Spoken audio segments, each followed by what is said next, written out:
Crypto taxes हैं वो निकल गए, but that does not mean कि टैक्सेस निकल गए, क्योंकि इनकम होएगी तो टैक्स तो लगेगा। तो यहाँ पे जो आपने ट्रेडिंग करी है वो पूरी की पूरी आपकी, उसका जो भी आपके प्रॉफिट्स हुए हैं, जो भी आपके लॉसेस हुए हैं, उनका सम करके आपका जो नेट प्रॉफिट आया उस पे टैक्स लगेगा, और वो लगता है स्पेकुलेटिव इनकम की तरह। तो पहले आप अपना पूरा नेट प्रॉफिट निकालिए, उसको आप कहिए स्पेकुलेटिव इनकम है, उसको अपने टोटल उसमें ऐड करिए ठीक अदर है। इनकम और सब में, ठीक और है। फिर जो भी आपका टैक्स ब्रैकेट बना है उसके हिसाब से टैक्स दीजिए। अब यहाँ पे एक और चीज में क्योंकि आपकी ऑडियंस में काफी इक्विटी ट्रेडर भी होंगे, जी।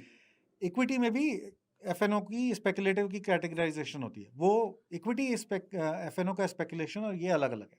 Got it. ठीक है, तो ये आपकी एक Okay. नॉर्मल स्पेकुलेटिव इनकम है कि आपने कोई भी चीज करी जो स्पेकुलेटिव थी नेचर में, उनका ट्रीटमेंट अलग से डिफाइंड है, पर ये जनरल है। और इसमें जो भी आपका प्रॉफिट एंड लॉस हुआ, पहला तो आपको ऑफसेट मिल गया, उस ऑफसेट के बाद जो अभी आपका नेट बना उसको आप अपने टैक्स बाकी इनकम में ऐड करिए, और जो भी आपका Okay. स्लैब बना उसके हिसाब से आप टैक्स दीजिए। हो Got सकता है आपका स्लैब 30 से ज्यादा बन जाए, बिल्कुल पॉसिबल। पॉसिबल है। बिल्कुल। और ये भी पॉसिबल है कि आपका टैक्स अगर नहीं बन रहा है तो आपको कम कम टैक्स पे गॉट रियलाइजेशन इट। होगा। आप लॉसेस को 4 साल तक कैरी फॉरवर्ड भी कर सकते अच्छा, दैट इज आल्सो हैं। प्रोविजन। Yes, wow. वो जनरल टैक्स तो प्रोविजन है, क्रिप्टो ओके, के लिए हाँ, स्पेशल नहीं है। Okay, got it.